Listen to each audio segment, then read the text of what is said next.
اوف يا عيال. Saudi আরবের বন্দর নগরী জেদ্দায় নিয়ন্ত্রণ হারিয়ে একটি ব্যাংকের কাচের দেয়াল ভেঙে ভেতরে ঢুকে পড়েছে একটি প্রাইভেট কার। জেদ্দার আল বাওয়াদি মার্কেট এলাকায় অবস্থিত আলিনমা ব্যাংকের একটি শাখায় এই চাঞ্চল্যকর ঘটনা ঘটে।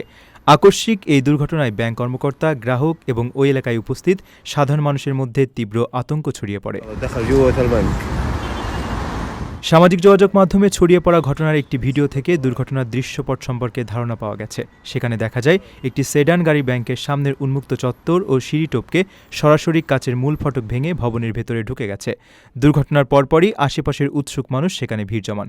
পরিস্থিতি নিয়ন্ত্রণে আনতে এবং উদ্ধার কাজ চালাতে দ্রুত ঘটনাস্থলে পৌঁছায় সিভিল ডিফেন্সের গাড়ি। উদ্ধারকর্মীদের পাশাপাশি অন্যান্য জরুরি সেবার সদস্যদেরও সেখানে কাজ করতে দেখা যায়। বুধবার এই দুর্ঘটনার খবর ছড়িয়ে পড়ার পর স্থানীয়দের মধ্যে ব্যাপক আলোড়ন সৃষ্টি হয়। এখন পর্যন্ত স্থানীয় প্রশাসন, পুলিশ বা আলিনমা ব্যাংকের পক্ষ থেকে এই ঘটনার কোনো হতাহতের আনুষ্ঠানিক তথ্য প্রকাশ করা হয়নি।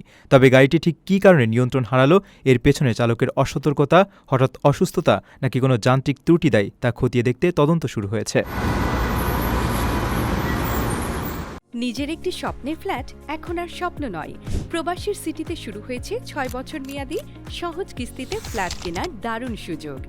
এক ঠিকানায় আধুনিক জীবনযাপনের সব সুবিধা, নিরাপদ, পরিকল্পিত ও বিদেশের মতো স্মার্ট পরিবেশ। আজই বুকিং করুন আপনার পছন্দের ফ্ল্যাট আর গড়ে তুলুন নিজের স্থায়ী ঠিকানা। বিস্তারিত জানতে কল করুন স্ক্রিনে দেয়া নাম্বারে।